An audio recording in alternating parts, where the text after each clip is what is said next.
Hello， 大家好，歡迎收睇阿 Moon 嘅地產頻道啊！咁最近中山有個網紅盤就係第4代住宅綠城江山和明啦。呢個盤咧喺上個月開盤當日，短短1個鐘時間之內咧，成交金額高達3億啊！可以話呢個數字係相當之驚人嘅。隨住深中通道嘅開通，由香港搭金巴過嚟咧，真係快咗好多嘅。依家唔少香港人咧，趁住星期6日啊，就帶啲小朋友過嚟中山玩下啊，食下桌玩，順便睇下樓嘅。咁講到睇樓啦，好多朋友成日都問我：喂，阿 Moon，點解中山啲一手樓呢真係越賣越貴喎，仲咁多人爭嘅？其實背後有一個好關鍵嘅原因，就係官方幫好房子重新定咗新規則。咁依家買樓啊，好容易唔小心就買咗啲舊規樓嘅單位。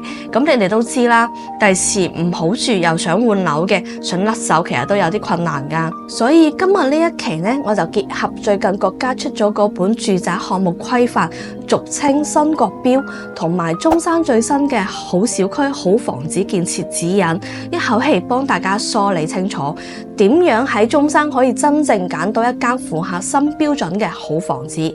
咁內容呢就比較長嘅，冇廣告，整理好辛苦，大家記得幫我點個 like、訂閱、分享。第日喺中山買樓嘅時候，記得攞翻呢條片出嚟睇下啦。首先第一個指標就係層高嘅問題啊，咁舊時嗰啲樓啊，層高最多去到2.8米就可以交到貨噶啦，但係依家國家新規則好清晰咁明確講明，新建築嘅層高係最低唔低於3米嘅，起碼係高咗成20厘米啊。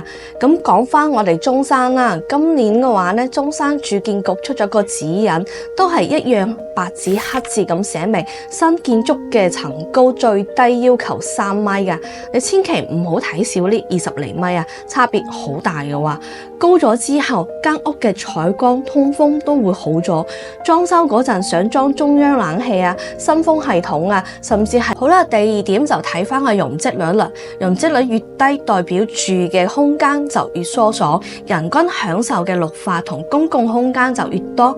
以前為咗起多啲樓啊，好多地塊嘅容積率就超過咗3.0嘅，甚至係去到5.0都唔出奇。樓與樓之間就貼到實晒，咁睇落去咧都好局促噶。依家新標準之下，低密度先係王道。喺中山容積率低於2.0嘅項目，先至可以叫做真正嘅改善盤啊。咁你可能會問，中山依家啲新樓可以去到咁嘅程度咩？咁我舉個例子啦，石岐區嘅陰陽御神呢個盤啊，容積率係可以做到1.99嘅。東區附近嘅喜匯容積率更加低，得1.5。仲有沙溪鎮嘅雲灣花園項目，亦都係控制喺2.0以下噶。低過2.0嘅新地塊呢，就係越嚟越多噶啦，幾乎成倍咁樣出現噶。所以依家買樓記得問清楚個盤嘅容積率，一般嚟講至少要揀低過2.5嘅。如果你想住得舒服啲嘅改善盤啦，盡量揀低過2.0嘅係最穩陣噶。OK， 我哋嚟講第3點啦，直接係關係到你嘅銀包嘅就係得房率啦，即係實際嘅使用面積啊，呢個都好重要噶。以前我哋成日講嘅發水樓，實用面積去到7-8成，即係買咗1000尺嘅樓入到去得翻係700幾尺嘅使用面積，啲錢去晒邊度？去晒啲公攤度咯，大堂啊、走廊啊、電梯啊，你全部都要夾份。以前普通嘅得房率去到80%左右嘅，但係新規則係完全唔同晒。依家中山呢啲第4代住宅係咁樣嘅，好似石岐區嘅陰陽御神咁啦，實際嘅使用率係去到幾多嘅呢？其實係可以去到145%，即係買119平方米，實際可以去到173平方米，直接送咗大半間屋俾你用㗎。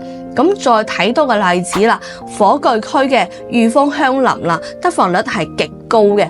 另外有啲高端嘅項目，例如保利嘅朗業啦，得房率都可以去到130%噶。咁其他城市呢，好多新規都擴大咗陽台嘅贈送面積噶啦。雖然中山嘅新規未見到大規模調整建築嘅文案，但係你睇翻依家嘅市場，第4代標準嘅住宅盤數據已經可以話俾你聽，完全顛覆咗舊嘅認知。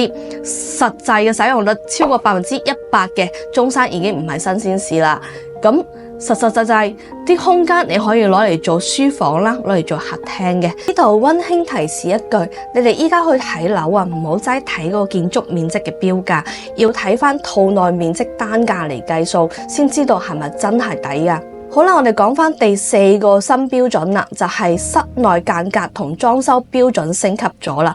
咁舊嘅樓嘅話呢，最驚咩？最驚就係橫梁啦，同埋嗰個主力牆嘅。咁想做到開放式嘅廚房或者擴大嘅客廳呢，都係唔得嘅。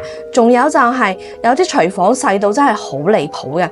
依家新規嘅話，對呢啲就比較人性化嘅改動啦。咁首先新規定廚房面積咧係唔應該低於5個平方米嘅。咁你可能唔知道嘅就係廚房嘅建造成本咧係客廳嘅4倍，所以以前啲開發商為咗慳錢啊，個廚房起得越嚟越細。咁依家唔得啦，規定咗最低嘅面積。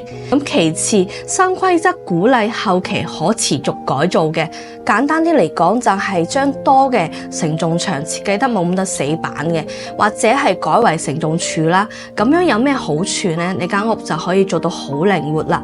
譬如話你有個細路仔準備出世嘅，咁客廳要放大啲俾佢玩啦，可以。仔女大咗搬走咗，你想多間書房都仲得。仲有就係外牆嘅設計，依家好多項目呢，用到270度嘅大轉角、大飄窗啊、大嘅落地玻璃，通透感啊同埋採光度都好咗好多㗎。呢個絕對係依家揀樓一個值得留意嘅加分項嚟㗎。不過呢度咧都要特別提一提，唔好俾發展商嘅豪華示範單位呃咗啊！有啲發展商會話俾你聽，我哋嘅櫥櫃啦、露頭啦，全部都係歐洲進口嘅頂級貨，一套都要成幾萬蚊㗎。但係你要諗，呢啲所謂嘅進口貨，其實好多都係工程款嘅定製款，出邊係買唔到零件維修嘅。一旦壞咗，你要成個換，仲未必揾到有人肯整。所以買樓嗰陣，裝修標準睇得過眼就得㗎啦。最緊要係保證售後服務，同埋將個重點翻間屋嘅間隔係最實際嘅。最後第5點啦，就睇小區嘅配套同埋品質啦。呢度就可以睇得出發展商有冇誠意。新規之下，小區嘅品質都係要跟住升級㗎。點樣可以判斷佢係咪有心呢？第一點就係歸家嘅動線要好啦。依家中山好多新嘅樓盤咧，都要求大堂同埋電梯要有冷氣嘅喎，呢啲係最基礎嘅。仲有就係風雨連廊啦，即係你入咗小區嘅大宅之後呢，沿途都有瓦遮頭，一路行返屋企都唔使淋雨嘅。中山嘅好小區好房子建設指引都鼓勵發展商做騎樓加風雨連廊嘅。OK， 第2點就係架空層嘅設計好唔好啦？舊時嗰啲樓啊，好多架空層咧都係荒廢咗嘅。依家新嘅樓盤咧會用好呢啲空間嘅，整啲兒童遊樂園啦、圖書室啦，或者係健身房啦，仲要係裝埋冷氣同埋洗手間嘅喎，面上多咗好多空間俾你啊！第3就係停車場嘅設計要加分啦。新指引仲鼓勵發展商將地下停車場變咗地面停車場嘅，再配合架空層，即係成個項目抬高咗，咁樣低層嘅單位都可以做到好好嘅通風採光。OK， 第4點亦都係好重要嘅一點，就係收樓前必須要有業主開放日嘅，俾你先驗樓後收樓，咁就唔會出現以前嗰啲俾咗錢貨唔對版嘅情況啦。仲有一樣嘢就係香港朋友最關心嘅隔音問題啦。以前好多樓呢，樓上樓下嘅隔音係好差嘅，成日聽到啲鄰居嘭嘭聲。咁新規呢，對隔音嘅要求呢就提升咗好多嘅。分戶牆同樓板嘅要求呢都高咗喎，起碼喺屋企睇電視啊，或者係鄰居嘅干擾啦，都會細啲嘅。如果有啲樓係用玻璃幕牆外牆嘅，都要注意佢哋有冇咁多層嘅隔音玻璃啊。好啦，講到呢度呢，咁你對好房子呢應該都有一個大概嘅輪廓㗎啦。其實數據係唔會呃人嘅，我哋睇返2026年嘅中山市場嘅數據啦。咁石岐區一手樓成交嘅均價呢，大概係1.5萬平方米左右嘅。但係最重要嘅係啲人買樓唔再亂咁買，而係專揀呢啲第4代宅啊。好似石岐區嘅陰陽與神咁，只係賣咗幾日就勁銷過8套嘅啦，總價係去到超過3億元嘅。咁呢個反應咁熱烈呢，係證明咗市場完全係買家話事嘅，大家寧願俾多少少錢而換更高嘅生活品質。而且啊，中山依家對香港朋友嘅置業咧，就係有好大嘅優惠嘅。咁首先咧，就首期可以做到低至15%嘅首期款啦，貸款利率大概都係3%左右嘅。加上其他嗰啲購房嘅稅費補貼啦，政府政策啊，真係非常之友好噶。總結一句啦，依家你喺中山買樓，唔係買緊一間普通嘅樓，而係買緊一個全新世代嘅生活空間。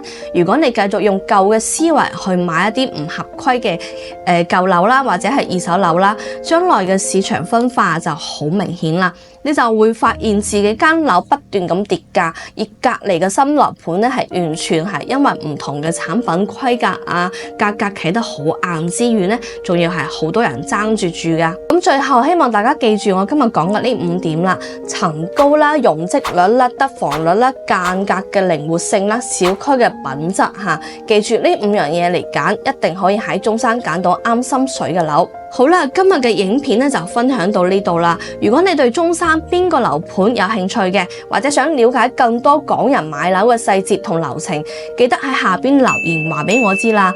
唔好忘記點讚、分享、訂閱。我哋下集再見，拜拜。